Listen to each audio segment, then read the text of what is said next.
Hai, Assalamualaikum warahmatullahi wabarakatuh. Di sini kami akan menyampaikan sebuah materi. Mohon disimak ya.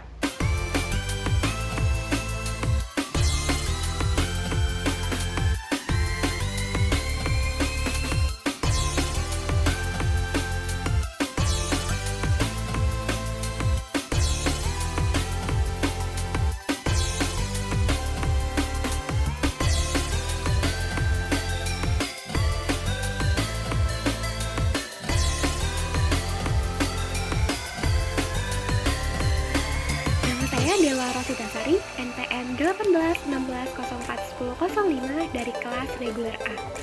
Di sini saya akan menjelaskan tentang pengertian sikap dan nilai. Yang pertama, saya akan membahas tentang pengertian nilai. Secara etimologis, nilai merupakan pandangan dari kata value dan moral value. Dalam kehidupan sehari-hari, nilai diartikan sebagai sesuatu hal yang berharga, bermutu, menunjukkan kualitas, dan berguna bagi manusia. Nah, sekarang saya akan bahas tentang pengertian sikap. Sikap diperoleh dan dirubah melalui hasil belajar seseorang dengan lingkungannya, yaitu semenjak ia lahir sampai dengan proses kehidupan yang sekarang.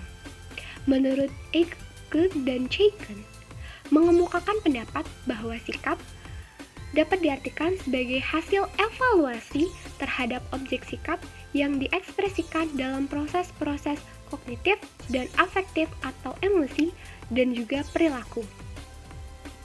Terdapat beberapa komponen sikap. Yang pertama, ada komponen kognitif, yaitu ide-ide yang cenderung berkaitan dengan pembicaraan dan dipelajari. Selanjutnya, ada perilaku, yang cenderung mempengaruhi respon-respon yang sesuai dan tidak sesuai. Yang ketiga, ada emosi, yang menyebabkan respon-respon menjadi konsisten. Nah, selanjutnya kita bahas tentang pengaruh nilai dan sikap dalam suatu organisasi. Dalam menjalankan suatu organisasi, nilai dan sikap sangat mempengaruhi terhadap apa yang kita kerjakan. Nah, dalam hal ini ada beberapa hal yang dapat mempengaruhinya. Yang pertama, tentang pengalaman pribadi. Sikap akan mudah terbentuk apabila pengalaman pribadi terjadi dalam situasi yang menyebabkan faktor emosional. Yang kedua, tentang pengaruh orang lain yang dianggap penting. Sikap akan lebih mudah terbentuk apabila terdapat pengaruh dari seseorang yang kita anggap penting. Nah, yang ketiga, pengaruh kebudayaan.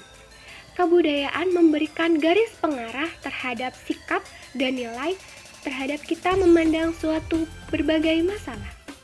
Yang terakhir, media massa.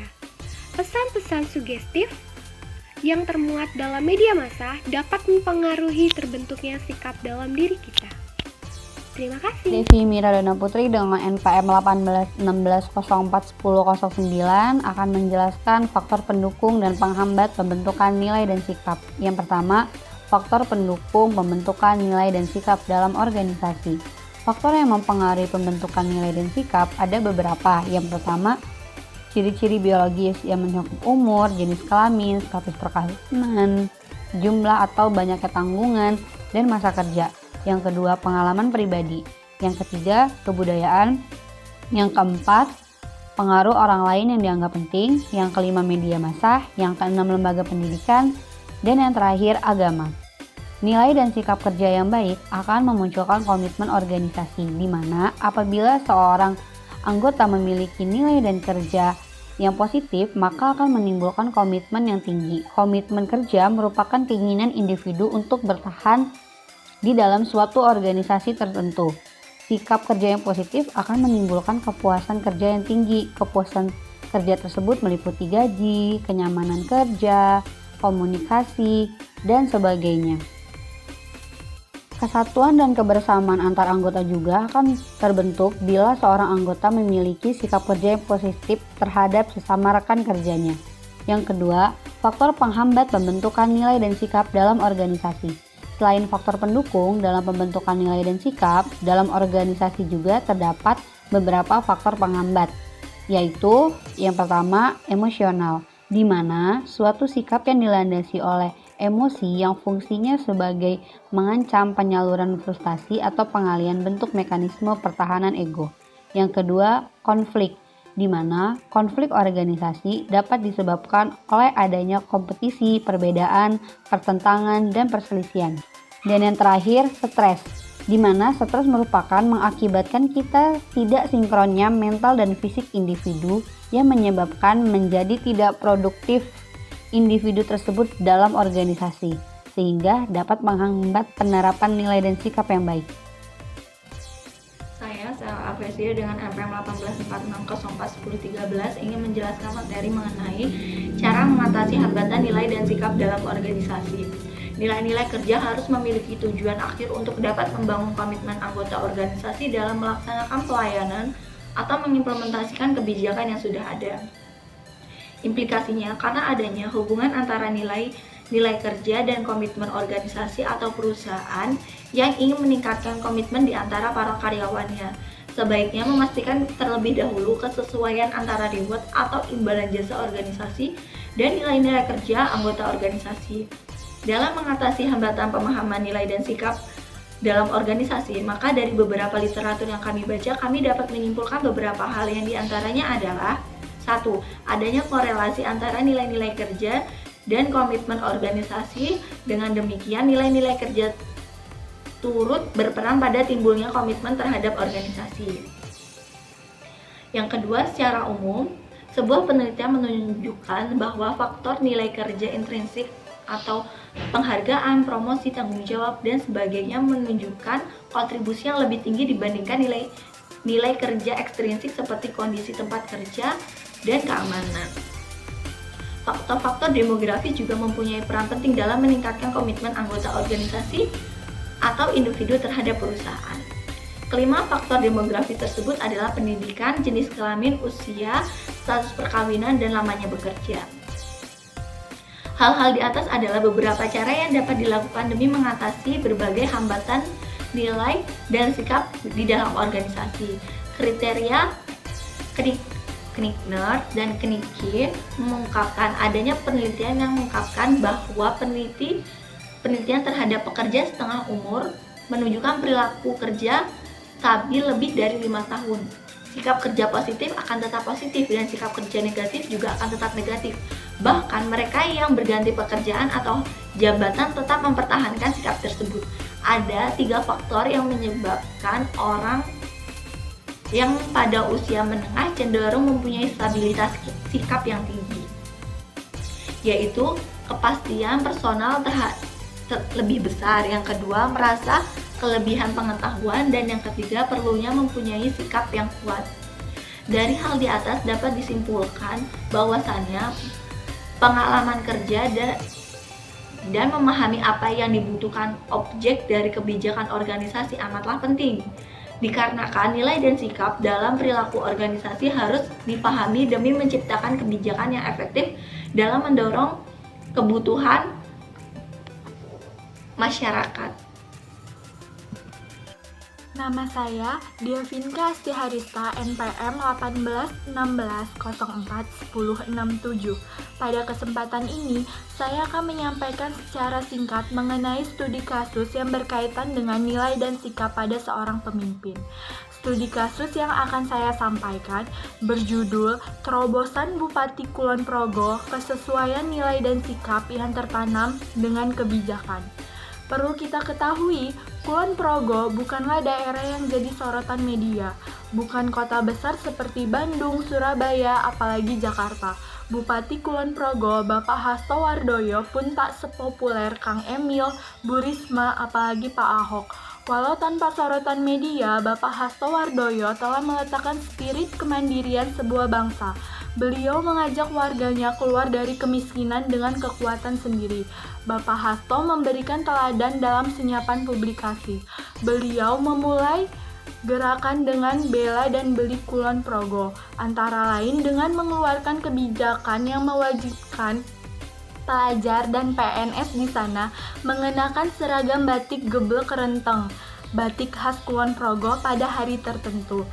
Ternyata, dengan kebijakan ini mampu mendongkrak industri batik, sehingga uang ratusan miliar rupiah dari usaha kecil ini berputar di Kulon Progo. Bapak Hasto juga berusaha menjamin pendapatan petani lokal dengan mewajibkan setiap PNS memberi beras produksi petani Kulon Progo sebanyak 10 kg per bulan. Beliau juga membuat PDAM dengan memproduksi air kemasan merek Airku yang merupakan singkatan dari Air Kulon Progo. Tidak hanya itu, di Kulon Progo, Alfamart dan Indomart yang biasanya di suatu daerah terdapat puluhan, bahkan ratusan, namun berbeda. Di Kulon Progo tidak diizinkan untuk mendirikan usaha tersebut kecuali mau bermitra dengan koperasi dengan syarat dan ketentuan tertentu. Perlu kita ketahui, jika kita berkunjung ke Kulon Progo, kita tak akan menemukan papan iklan rokok. Pemerintah Kulon Progo menolak sponsor dari perusahaan rokok. Kebijakan ini tentu mengurangi pendapatan daerah. Namun, pemimpin Kulon Progo menanamkan nilai dan sikap bahwa memimpin daerah bukan hanya meningkatkan pendapatan, tetapi menempatkan posisi moral yang memihak rakyat. Dalam hal ini, membela hak kesehatan rakyat. Selain itu, Bapak Bupati Kulon Progo ini juga memberlakukan universal coverage dalam pelayanan kesehatan, di mana Pemkab Kulon Progo menanggung biaya kesehatan warganya sebesar 5 juta rupiah per orang untuk mengimbangi program universal coverage. RSUD Wates Kulon Progo memberlakukan layanan tanpa kelas, artinya ketika kelas 3 penuh, pasien miskin bisa dirawat di kelas 2, kelas 1, bahkan VIP. Sekali lagi, berbagai kebijakan populis yang ada di Kulon Progo ini dijalankan tanpa sorotan media. Baik, perkenalkan, nama saya Krisdianto, NPM 18160410029. Di sini saya akan melanjutkan materi dari kelompok kami yang telah didiskusikan terkait dengan nilai dan sikap dalam perilaku organisasi yang sebelumnya telah dijelaskan oleh kawan-kawan saya. Dan khususnya di sini saya akan membahas terkait dengan analisis kasus yang telah disampaikan oleh saudari Asti terkait dengan nilai dan sikap yang tertanam dalam diri Bupati Kulon Progo dalam wujud kebijakan. Nah, seperti yang kita ketahui bahwasanya Bupati Kulon Progo ini telah membuat berbagai kebijakan yang terbukti mampu membawa Kulon Progo dalam kemandirian. Nah, hal tersebut tentu tidak terlepas dari nilai dan sikap yang tertanam dalam dirinya. Bupati Kulon Progo selama ini yang kita ketahui bahwasanya beliau telah mengabdi di berbagai daerah yang ada di Indonesia, bahkan di pelosok-pelosok tanah air yang ada di Indonesia, seperti di Pulau Kalimantan. Nah, hal tersebut membawa beliau mampu memahami kebijakan apa yang sebenarnya dibutuhkan oleh masyarakat. Nah, sehingga berbagai kebijakan yang telah beliau buat ini mampu membawa kepuasan dalam masyarakat itu sendiri. Menurut CGN sendiri sebenarnya kepuasan kerja itu berpendapat bahwasanya didahului oleh pengesanan bahwa masalah kepuasan kerja itu bukanlah hal yang sederhana baik dalam konsepnya maupun dalam analisisnya, karena kepuasan mempunyai konotasi yang beraneka ragam. Nah, dalam hal ini kepuasan kerja yang didapat oleh masyarakat yang akan kebijakan yang dibuat oleh Bupati Kulon Progo ini terbukti mampu membawa Kulon Progo dalam kemandirian. Nah, hal tersebut tentu dipengaruhi nilai dan sikap yang tertanam dalam dirinya, seperti yang saya jelaskan di awal bahwasanya hal tersebut dipengaruhi karena Bupati Kulon Progo beliau telah mengabdi di berbagai daerah sehingga tahu berbagai kebijakan yang ada dalam yang dibutuhkan oleh masyarakat. Nah, hal itu yang menunjukkan betapa pentingnya nilai dan sikap dalam berorganisasi. Jadi nilai dan sikap ini mampu membawa kita bagaimana menjalankan kebijakan itu agar berjalan dengan sebagaimana mestinya dan membuat kebijakan apa sebenarnya yang dibutuhkan oleh masyarakat atau yang dibutuhkan oleh organisasi itu sendiri. Baik, itulah yang dapat saya sampaikan. Kurang lebih mohon maaf. Ya. Saya Cis Rizky dengan NPM 1816041033. Dan pada akhirnya, dapat kita simpulkan bahwasannya nilai adalah segala hal yang berhubungan dengan tingkah laku manusia, mengenai baik atau buruk yang diukur oleh agama, tradisi, etika, moral, dan kebudayaan yang berlaku dalam masyarakat. Sedangkan sikap merupakan reaksi emosional seseorang terhadap lingkungannya baik secara positif maupun negatif, baik yang berkenaan dengan tujuan maupun penolakan tentang kondisi sosial yang dialaminya. Walaupun sikap dan mental ini ada di dalam diri seseorang, tetapi sangat dipengaruhi oleh sistem nilai, pengalaman, dan pendidikan. Dalam menjalankan sebuah organisasi, nilai dan sikap sangat berpengaruh terhadap apa yang dikerjakan di dalam sebuah organisasi tersebut, di mana nilai digunakan sebagai suatu cara untuk merorganisasi sejumlah sikap. Nilai-nilai merupakan komponen penting untuk memahami perilaku manajer. Nilai sangat dibutuhkan untuk membantu mempelajari perilaku organisasi, dikarenakan nilai memberikan dasar untuk memahami sikap dan motivasi serta dapat mempengaruhi persepsi seseorang. Itulah yang dapat kelompok kami sampaikan. Mohon maaf apabila masih terdapat hal-hal yang kurang berkenan. Kami mengucapkan banyak terima kasih kepada kawan-kawan yang telah menonton video ini. Semoga informasi yang diberikan dapat menjadikan manfaat untuk kita semua. Pada akhirnya, saya mewakili kelompok 5 mengucapkan wassalamualaikum warahmatullahi wabarakatuh.